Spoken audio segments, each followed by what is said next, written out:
Modern Railways. In-depth railway news. Hello and welcome to the Modern Railways preview of the September 2022 edition. Despite the grim news of strikes and service reductions, we still have some good news to cheer you up. Not least, the agreement on doing a proper job on the Transpennine upgrade. Check out the cover. Nice shot of the Cardiff Valley tram there as well. And look at those huge windows. Great stuff. Even better than my Class 116 DMUs. Well, I'm saying good news, and here's Roger from his big chair again to remind us that every silver lining has a cloud. Roger. Well, hello there again, and welcome to my monthly preview of what's in Informed Sources. This month there's a range of subjects from cybersecurity to Network Rail's modernisation of its maintenance organisation. But the lead item, which gets a mention on the cover of the magazine, is an analysis of the rising cost of the Transpennine route upgrade. This was recently announced as by the Transport Secretary as now going up to between 9 and 11.5 billion pounds. Now, back at the turn of the century, I analysed the costs of projects going back to the West Coast electrification in 1966, right up to date, and I worked out the cost per mile. And from this emerged the well-known phrase boiling frogs. Costs had been increasing since privatisation and nobody really noticed.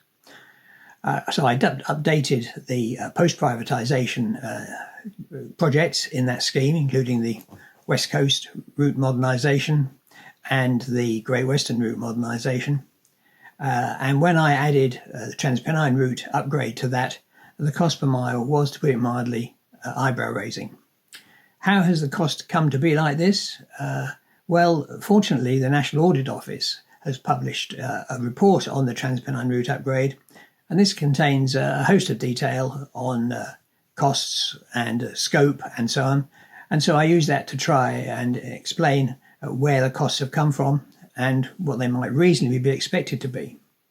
It is, as I said before, eyebrow-raising. From there, I move on to the cost of reorganisation. You know the famous phrase, when you reorganise, you bleed. Well, you can bleed in various ways, but money is one of them. So I look at the costs of the Network Rail's Putting Passengers First programme, which devolves responsibility for more topics from the centre to the new regions. Obviously, if you employ more people in the regions, to do the job that people did centrally, you're going to need more staff. And so I track the numbers and the cost of it. In terms of money, it's not a huge amount. But I think what's more important is that it gives an indication of what the likely cost of Great British Railways reorganisation is going to be. And the figure quoted to date of about 300 million seems a bit low. From there, I move on to cybersecurity. While I was writing the column, there was another case of ransomware which disrupted the National Health 111 service. And so I had a long discussion with a detective at the British Transport Police cyber crime unit. And I got advice for people on how to reduce the issue of cybercrime. But the overriding message is that it's all down to us. You know, we mustn't open on a email that we don't know. And the big problem is, of course, that the railway has a long supply chain. So be careful and be aware. The final item is very topical. It's the maintenance reorganisation. As you know, the strikes at the moment are focused on Network Rail's desire to be more efficient and employ its maintenance staff more productively, reducing the number required.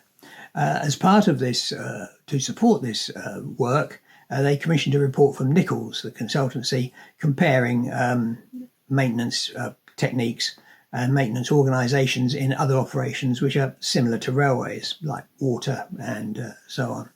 I'm not convinced these comparators really do match the complexity of the railway in terms of the different disciplines along the track. You know, you've got the heavy guys with the civils, you've got the men with the light rate equipment looking after signals, then you've got the overhead line and so on. But it's an interesting topic, and it's one that's highly topical at the moment. However, what really attracted my attention was a table issued by Network Rail of the delays to technical enhancements, innovations you can call them, while they went out to consultation with the unions. About 18 items here, some of which have been held up, some of which are pending a further consultation. And what's surprising is that some of them are safety initiatives which obviously would benefit the staff. So that's the column for this month. Provocative and controversial, possibly, but I hope it's going to be of interest. That's all. Goodbye. Thank you, Roger. Like most people, I get some ridiculous emails. And no, I don't mean from readers. And of course, I delete them. But these scammers put out millions of the things, and they only need 1 or 2 people to be taken in. Some of the anoraks have been hacked, and their accounts are then used to send out messages like, "Hi, I thought you'd like to look at this. Cool, eh?" It helps that none of my anorak friends would ever talk like that. So, delete. Anyway, time to hear from the editor for what's in the rest of the magazine. And it's a special on Wales and the borders this month. So, over to you, Philip. Thanks, Ian, and hello again, everyone. So, in our September issue, we have a focus on Wales and the borders. Wales is an area where you had a no-growth franchise until quite recently, and there wasn't a lot of investment going on, not quite so much for us to report on. Well, that has all changed in the past few years, so we've got a pack special for you. We start by looking at the changes in rolling stock which are coming. New fleets from CAF and Stadler, cascaded fleets including loco haul sets and so on, to try to set out the picture of how that's progressing and what's still to come. And we also look at the operational side of things, where TfW has been struggling in particular on Fridays and at weekends with passenger numbers rebounding to beyond pre-COVID levels, and looking at how they're looking to manage that. We also have a feature about the Core Valley Lines upgrade. These are the routes north of Cardiff, and this is a very ambitious project that's been going on for a couple of years now. Unfortunately, the funding, the budget and the deadlines haven't quite been met for a whole variety of reasons, but my colleague Audrey Clark set out where things are at the moment and what the deadlines are to come. So hopefully that sort of provides an update on where that programme is at. I had a very enjoyable day down in South Wales back at the end of July when I did 2 visits for 2 features. One was to the CAF factory at Newport, and I last visited there just before COVID when Prince Wales performed the official opening. Well, a lot's moved on since then, but I was able to go and have a look at the Class 197 production. That's one of the new train fleets for Transport for Wales, and also catch up with what CAF is doing generally. And the clear message was that CAF is committed to the Newport site, and in fact they're going to be looking to do some exports from there very soon.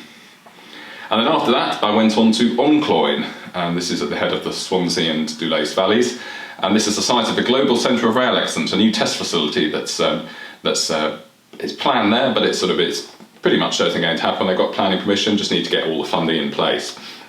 It's a really exciting facility. The only equivalent of it anywhere in the world is going to be a test site in America in terms of the facilities it offers, and it's going to offer a real regeneration boost to that area of South Wales. So it's a really interesting project, and I hope you enjoy reading about it.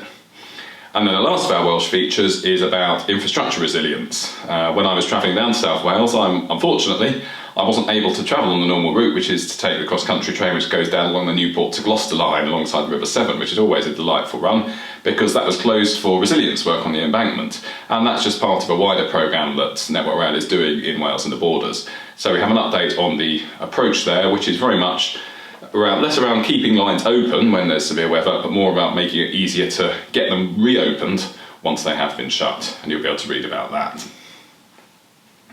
Now, connected with Wales, but not happening there, is a feature about European Train Control System. I'm sure many of you will be familiar with the East Coast Digital Programme, which is introducing ETCS on the southern stretch of the East Coast Main Line, starting with the Northern City Line, the Finsbury Park to Moorgate stretch. So Govia Thameslink Railway is one of the pioneer operators for this, and it's looking to share learning across the industry because obviously it is leading on a lot of this. And one of the operators it's sharing with is Transport for Wales, because the new Class 197s are coming onto the Cambrian line, which has ETCS, and it's going to be a more up-to-date version of ETCS. So there's some quite interesting cross-working going on there. So that's well worth a read. And obviously, from a news point of view, strikes are very much to the fore, unfortunately, and that's something that we do cover in our Rail Talk editorial this time and attempt to assess where things are at. But there is some other news going on as well. A good Commonwealth Games from the transport perspective. There were no headlines, which probably means things have gone really well. So certainly that's how it seems to have appeared. Less good news on the East Coast Main Line, where we're hearing doubts about whether the enhanced services in the May 2023 timetable will happen. That's one to keep an eye on, and you can read a bit more about that in our news pages. So it's a despite being summer, there's been plenty going on and lots to report on. But the autumn's going to be even busier, so I just want to come in to you before I go 2 events that we've got coming up.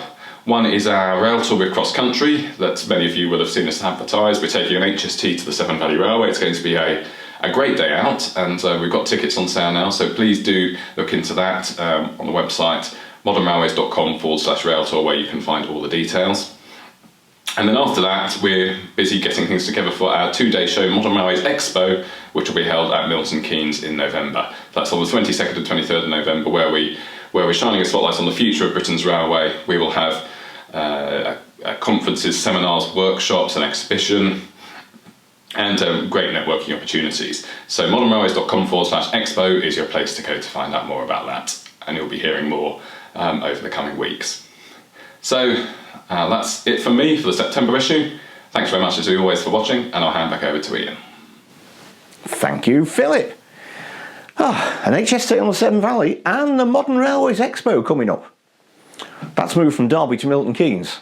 Hopefully, unlike Great British Railways headquarters. Now, on to Pan Up, where I return to the subject of climate change and what we're doing about it. The answer, of course, is not much, and certainly not as much as we could. Looking around it seems to me that everybody thinks somebody else should do something about it. Car parks are full of huge SUVs that don't fit the spaces. Cars offer a top speed of double the speed limit. Boy racers tear around with mistimed engines backfiring and wasting fuel like it doesn't matter. After all these years of eco-brainwashing in school, it clearly hasn't worked. Why on earth should petrol be made cheaper? It beats me. People just like wasting it. Anyway, I've given up on people abandoning their precious cars and switching to rail. We don't have the capacity anyway. No, Great British Railways have put out a call for information to see if there's a frustrated demand for freight transferring to the railway. Could it be that they have realised that we are subsidising passenger trains to get in the way of profitable freight trains? Passenger trains always get the road these days, yet the policy keeps lorries on the road which could move to rail. Motorists would love that policy, of course, and there are 35 million of them, all with a vote. Boxes don't vote, of course, but there might be a lot of votes in getting more of them onto the railway, even if it does mean losing some passenger services. Well, that's something to think about. Still, that's it for this month, and may all your travel days not be strike days. Bye. Visit www.modernrailways.com for more interesting and essential information about the British Railway Network.